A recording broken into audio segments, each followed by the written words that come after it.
Chef, do you know what this is? That's the wheelie. I don't know. It's the whirly bird. It's me getting pumped to do a video. Hey, how are y'all? This is Ed. This is Chef Chris. We work at Old North State Winery, downtown Mount Airy, North Kakalaki. We do wine tastings every single week of 4 international varietals. We also make our own wine, but we think it's important for everyone to know the rest of the world of wines so they can appreciate what we make. But for those of you that can't be here in person on Thursday night at 6 p.m., we come to you virtually. And you're gonna have 2 delicious wines in your pickup pack and delicious food that we're about to talk about after we taste the wines. Chef has not had these wines. Can't wait. So that's part of the charm of this video. He gets his true natural reaction. And those of you who don't know, this man does like to drink wine. I'm not just pulling some guy off the, it's not some guy off the streets who doesn't like wine or know about wine. He is well versed. So, his opinion matters. All part of my education. And Chef got us these precious glasses. Aren't they sexy? I mean, look at the curves on these girls. They're elegant. These are sexy. beautiful. So, some of you may realize that we did Albert Bichot wine dinner 2 weeks ago, a big Burgundian dinner that Chef made wonderful. You know, I would say the number one takeaway from that dinner, Chef, was people thought that that $80 meal that included wine was worth well over $200 because of the food quality. And I want to just, recognize that was a wonderful meal that you put together. Well, thank you. It was a lot of fun to be a part of, and it was a great evening. I loved cooking out front and being a part of the vibe of the dining room. Yeah. It was great. Yeah, you're definitely more connected when you're out there for sure. So this is one of the wines that we did not have in the Burgundian dinner, but from the Bichot portfolio because it's not from Burgundy.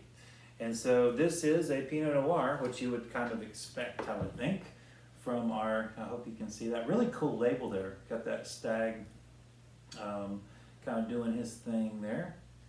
All right, and so this is from southern France, and that is certainly out of the Burgundian region, but it is 100% deliciousness from the southern area of France. So Languedoc region, where we can get a lot of great value. So Pinot Noir does like cooler regions, and obviously Languedoc is warmer, but there are plenty of mountains there. As you know from our experience with the Luzon that we've had in the past, there's certainly other examples of high altitude wines in parts of the Languedoc. But generally speaking, it's a warm region, but you can have Pinot if it's grown in the right places, and this is a great example of it. So Albert Bichot, they're outside of their typical Burgundy region, but still delivering delicious Pinot. What's the purpose of this? Well, the purpose is you can get a very inexpensive table wine type Pinot, but with the hands, professional hands, the talent. Another great thing that I will say about that dinner, Chef, I'm going to divert real quick back to that meal. Well, you can't say enough. Is Mr. Pruitt was in today. He's like, I just couldn't believe how inexpensive and affordable those Burgundy wines were. So they're already inexpensive in terms of Burgundian prices. But then they go a step further and provide this for you.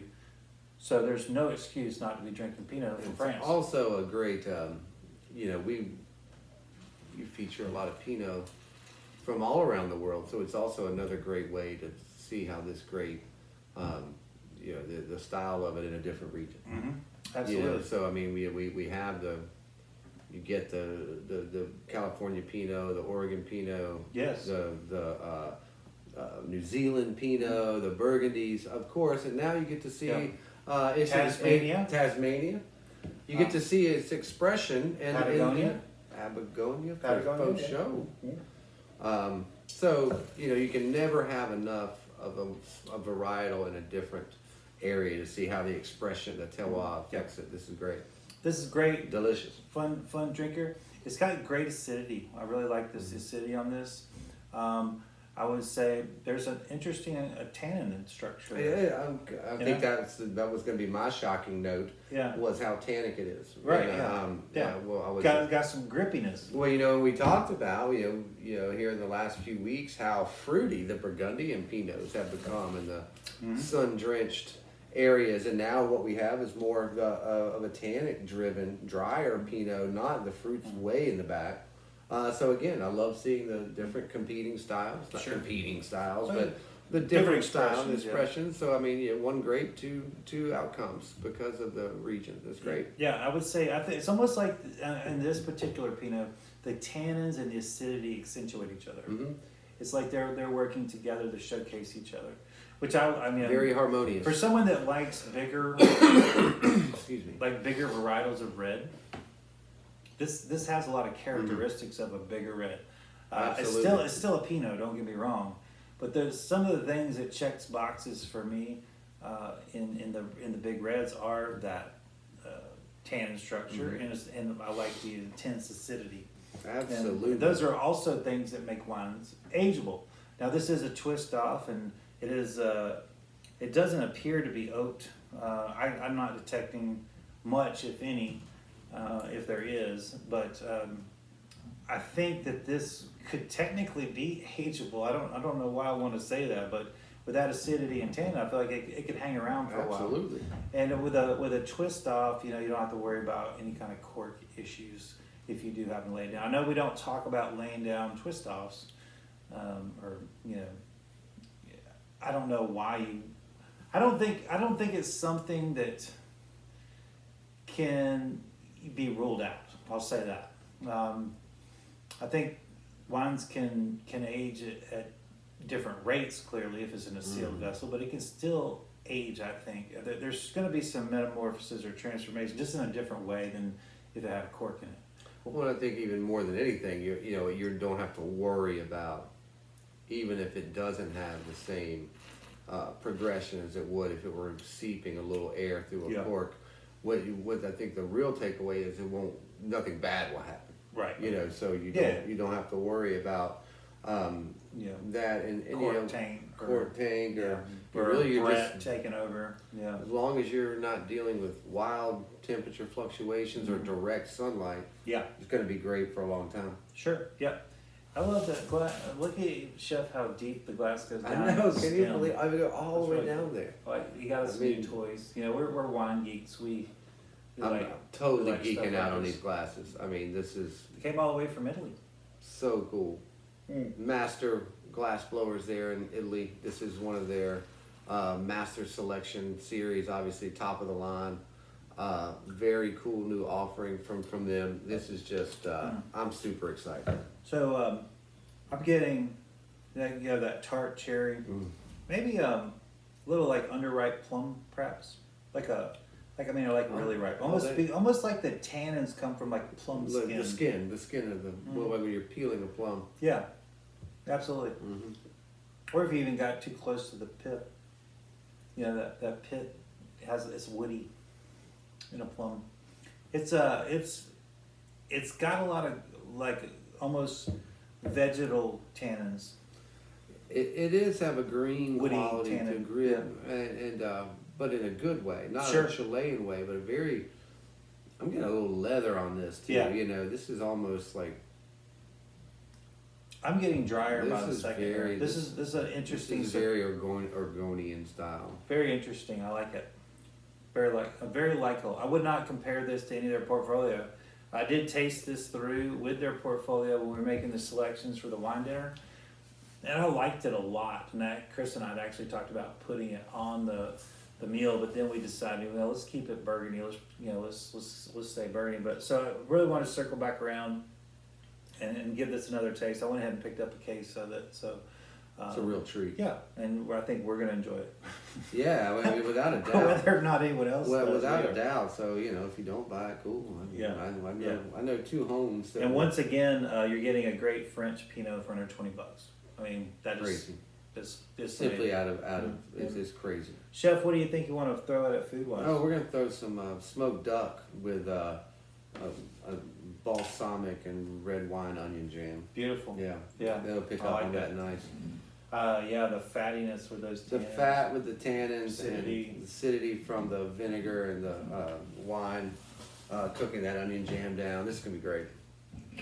That's gonna be lovely. Yeah, that onion jam is delicious, by the way. Yeah, it goes well with that sirloin, man. Man, that was good. I cooked that for almost 2 hours. It really developed a great, complex, deep flavor on that makes you think. I mean, it doesn't taste like onions. I mean, it tastes like something much more elegant. By the time all those flavors had time to macerate, it was really delicious. Well, Chef, this is from one of your old favorites. We haven't had any Luzon in quite a while. Love the Luzon That portfolio. Selection 12 or whatever it was that we got on a roll on that for a while. But we've done a lot of Luzon. They got some cool whites too. They sure do. They're a Spanish wine producer. This is their Monastrell, and it's called Luzon Verde. This is actually an organic wine. If you're into flowers, that's a really cool picture. It's a great picture. I told Logan, our kitchen cat, that I said, "Hey man, this would be really good for mowing your lawn." He goes, "Well, I like to drink and mow my lawn." Yep. So. And how about the old school push? Yeah. I mean, those are my favorite. Just the rotate. When I was a kid, yeah. At our I spent all my summers on Lake Ontario, and Mama Phyllis and Grandma Cora, her mom, which was my great grandmother and my grandmother, they had their lake cottages shared a backyard, and so I was in charge of mowing the yard, and I had that real push mower. And that's something I can associate that with. It was fun. Great memory. I mean, I was probably complaining about it when I was a kid, but I would do anything to go back and do that again. So I remember like summers off. Yeah. Like right. Yeah. But I mean, not not even talking about that. But I mean, like go somewhere and just goof off for 2.5 months. Yeah. Mm-hmm. Yeah. You know, we don't let our kids do that anymore. Nope. I think we're missing something. I need to remember that. That's a great point, Chef. I mean, I had to paint the cottages. I had to do stuff. You know, like I learned a lot about responsibility, but that little reel mower reminds me of that. So this is from Jumilla, or Jumilla, depending on how you want to pronounce it. I've heard it both ways. This is definitely Spanish, though. I can tell you that. Aviva Imports does a great job with. I love their portfolio. Oftentimes, Chef and Chris and I will say, "Hey, if you're not really sure about a wine, look who imports it." Yeah, I trust Winebow as an importer. Of course, they're responsible for all the Catania that we had. Absolutely. Of course,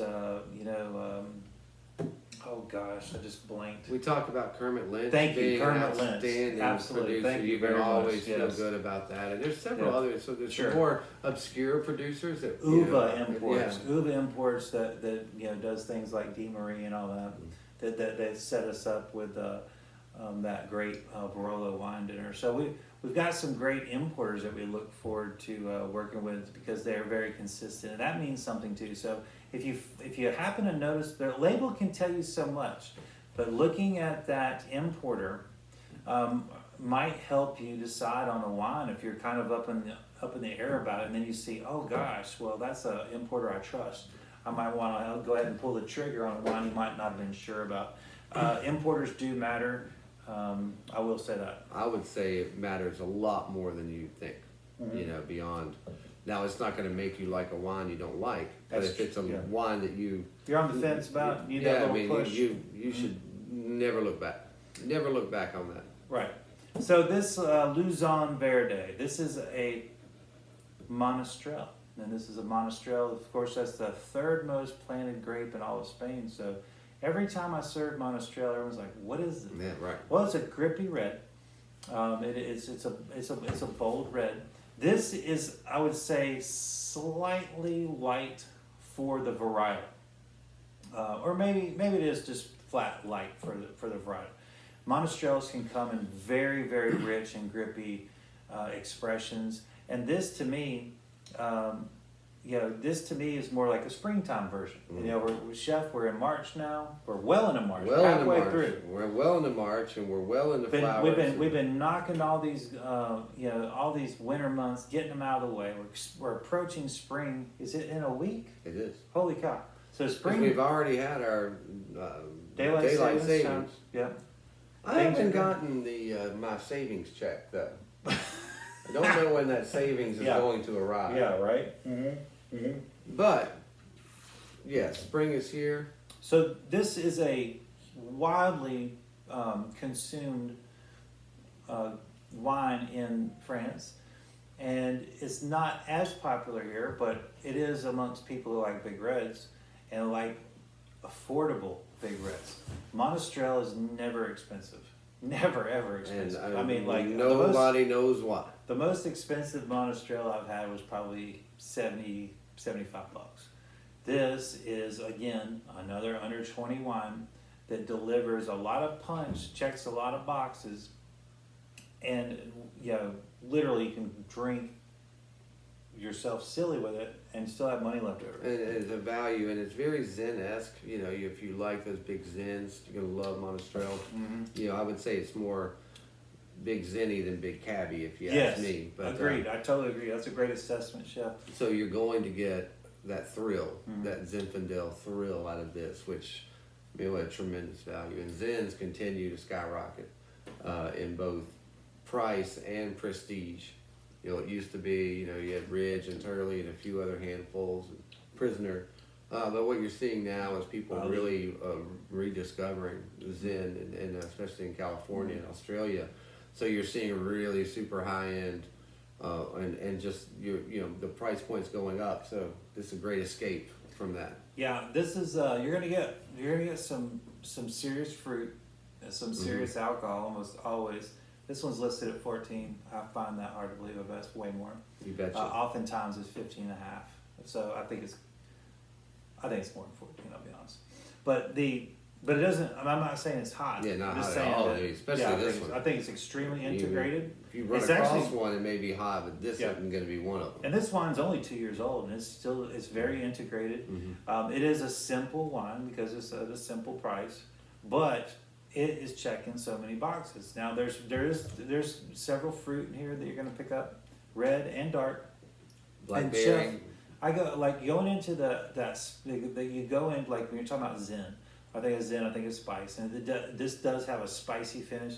But underneath, to me, there's like this kind of horehound candy. Very much so. I want to say cola, but it's not cola. It's more like that, but it is something like a darkness. There's a darkness there, and it is a spicy. Now, when I say sweet, I don't mean sweet. I'm not talking sugar. We're talking mouthfeel. Yeah. Like after you've had a piece of caramel candy, or you've had a spice cookie, or maybe like that ginger cake last week. Which had some orange and some ginger, but it was a dessert, but not overly. So I would say even like brown sugar without the big molasses brown sugar, without the sugar spike, but that mouthfeel, that coating, dark mouthfeel, fabulous. Yeah, molasses. It approaches molasses, but it's not. It's not as sweet. Yeah, because the molasses is reduced to where, like if you've ever made homemade sugar with brown sugar, syrup.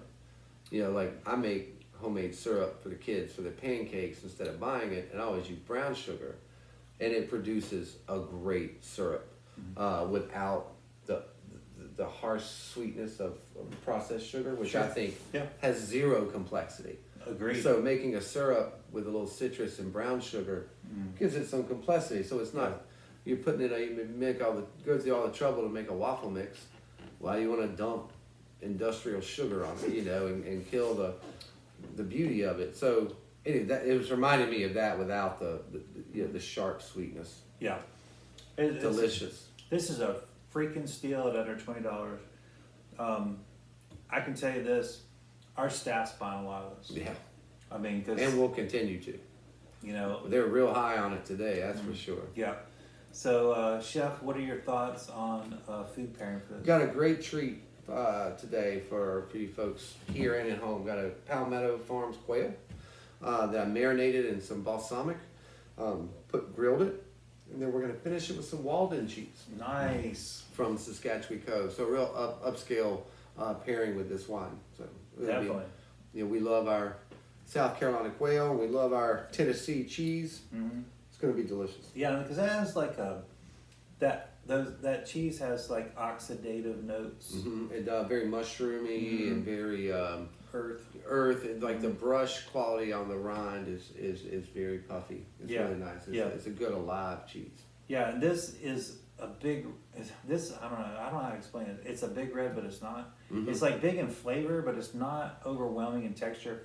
It doesn't finish big. It big, like you said, the flavor's big, but it doesn't linger like some other big wines. Yeah, It's flushing it. The acid's flushed it. The acid. You're right. The acid is key in this wine because it does replenish your palate's not. It almost resets your palate. Yeah. Instead of being coated, it's refreshed. Right. Yeah. The only thing I'll say is the roof of my mouth is very, very dry, but my tongue is not. Right. So your receptors are ready to go. Exactly. Yeah, that's a really cool. I'm always fascinated at how each wine almost has like a fingerprint, a unique tannin placement in your mouth. Like it's crazy. My mentor Dan Nelson would always he would describe where his mouth was leaking from, where the juices are coming from, because it would be different in different wines, and also where the tannins were they coming from, or where were they building up, or where were they strong, yeah, absolutely. And I did not know why that would possibly matter, but it does. It gives you. I don't know. It develops this personality for the wine. It's like their fingerprint or their thumbprint. It is, and if you, I don't want to get too philosophical, but Chef Ed and I have relationships with wine. While you're doing that, let's pour some more. Thank you. That's a fabulous idea. Thank you. But you develop a relationship with wine, and not just the wine culture, but each wine. And so if you appreciate any wine, you should appreciate all wines. And so when you do open a bottle, you start with the deep appreciation of what it takes just for it to be in the bottle, whether it's any good or not, or whether it's yours or not. Just that deep appreciation of the people who design the labels and the people behind the scenes who create the QR codes to make it possible to get it in retail, and who's recycling the glass, and who's doing the artwork, and who's laboring in the fields, and who's helping to bottle, who's the truck driver getting it to all these places. And so just all the places, all the hands that touch this bottle, but beyond that, the expression of it, you getting it to not just like, oh, good, bad, wine, all the little nuances are forever, and it makes the experience more than just, let's have some wine. I mean, it's just something deeper. Yeah. Anyway, if you, it can be as deep as you want it to be. I'm not saying everyone should do that, but it doesn't have to be that every time. Every time, but I mean, like sometimes it's our life. Sometimes it's like this day, and that's okay too. But we have a deep affinity and relationship with wine, and not just on it's our career. But I mean, just philosophically on the side, if we never did this, I mean, it's there. So it's nice that it allows you to be as much or as little as you want. Agreed. That is profound and accurate. It is somewhat cerebral beverage, but it can also not be. I like all of the different things that wine provides. Mainly, for me, it's been the connections. Yes, absolutely. Oh gosh, yeah, absolutely. How many people have we met because of wine? How many friends have we made because of wine? I mean, it's incalculable. Yeah, and it is special, and it is it's fleeting. Wine. This is the 2021 Luzon Verde. We're only going to have so long. There's only so many bottles of this to enjoy together, and there'll be another Luzon Verde, maybe not. But if they do have another one, it's going to be a little bit different because it's a different vintage, and most likely different aesthetics. And we're not just sharing some wine together. We're sharing a moment in time. And this moment in time is dictated by this. Gosh. And not just another Thursday of repetitive tasks. Right. This is is our timestamp to mark not just this day, but that day in 2021. Chef, this is really, I'm gonna go even Time capsule. I'm gonna go even deeper off the deep end. Let's all go. Because I was Love mentoring a young man today, and it's been a couple days, if not a couple weeks, because he's had a lot of personal loss and dealing with mortality and not really understanding it, and still being baffled that people pass away. And I tell you, It's hard to grapple. I mean, like from this side. May we never get used to it. Yeah. I get that. But also being able to handle it without, crumbling, comes with, unfortunately, a lot of experience out of it. And so, Unfortunately, for old man talking to young man who hasn't experienced a lot of it, and it's like, oh man, come on, this is part of life. But I can't really say that, because if I put myself in his shoes at his age, I thought it was the end of the world when people start to pass away. and you don't want to demean Yes. someone who's Oh, no, not at all. their grief. No, not at all, yeah. And grief is Meet them in their place. grief is a powerful, one of the, I think, probably the most powerful emotions. And a loss. What about winning a bet in basketball? That's pretty. You know what the problem with that is? It's like, what's next? Yeah, that's true. Not in 64, great. What's grief, next? grief, you're like, I don't want any more of this. Grief lingers. Yeah. And, but to me, and I know this is a very shameful part of my character, but I grieve. Drink. I grieve. Drink. I grieve. Thank you. My animals more than I grieve my humans. And maybe because as humans we're in charge of our decisions and we can appreciate things, but your animals, like, they're your whole life. They're totally dependent. We're dependent, and the bond is stronger because you get in a fight with your cousin, you never talk to him again. You and your dog have a bad day. That's okay. Yeah. And you're just like, Yeah. the grief. Like I still. It's unconditional love. It is, and I grieve. God, I grieve, and it never goes away. I mean, I miss Jerry and Alex and all my more today, as much today as I did the day they were gone. And that is not true. As time passes with humans, I don't feel that way. Yeah, but you know what? My whole point was, Yes, sorry. But I never Sorry. got, it's my fault. I tailed off. But Tangent. my whole point was, and I kind of tied it into, that's why we have things in our life to remind us of mortality, that we should be in the moment. And I'm not saying be reckless in the moment. I'm saying we should be cherishing things that we are possibly taking for granted.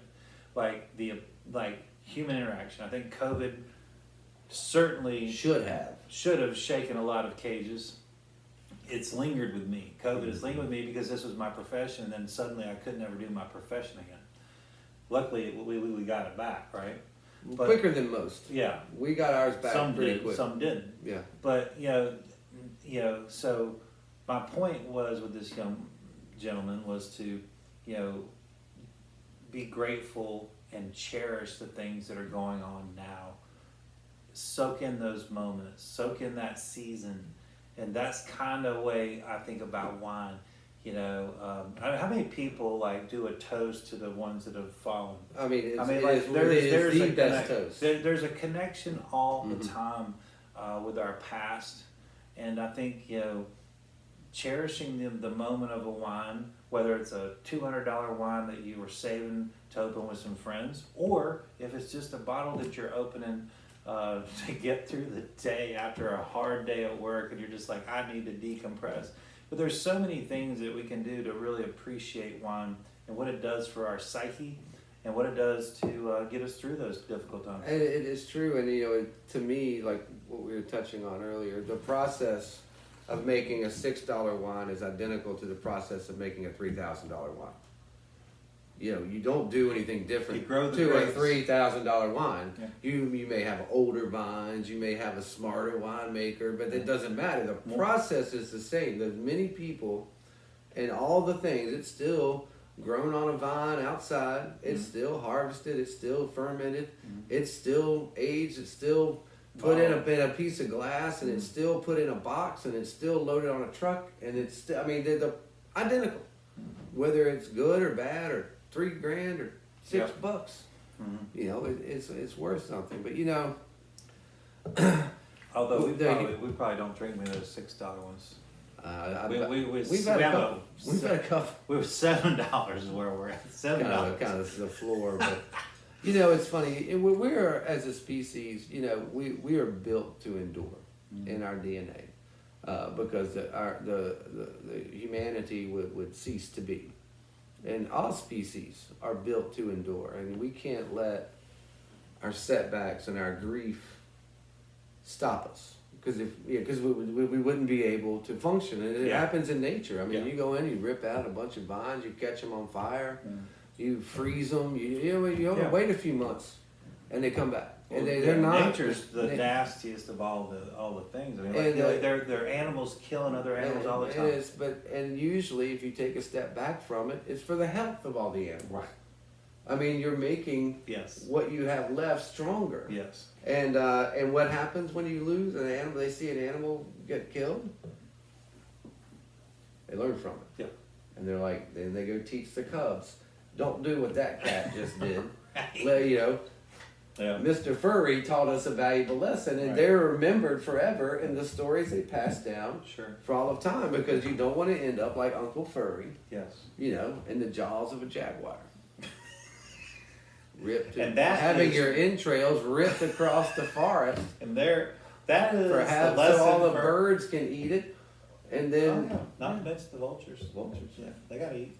Well, without vultures, I mean, you know, everything would fester. My mom loves everything would vultures. fester. You know, they had that huge problem in India where the vultures were dying from eating carcasses that had been poisoned. Right.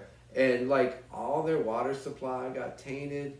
Everything got ruined because all the festering carcasses contaminated the soil, contaminated the water system, because the vultures had always cleaned everything up. Yeah. Everything has a role. We can screw everything up, can we? Can. Yeah. We better not continue this conversation, because it'll be a 3-hour conversation. Well, next week, because we actually had this conversation last night with a couple of people about how dumb we are and how smart China is. You know, because these older civilizations, they're playing chess.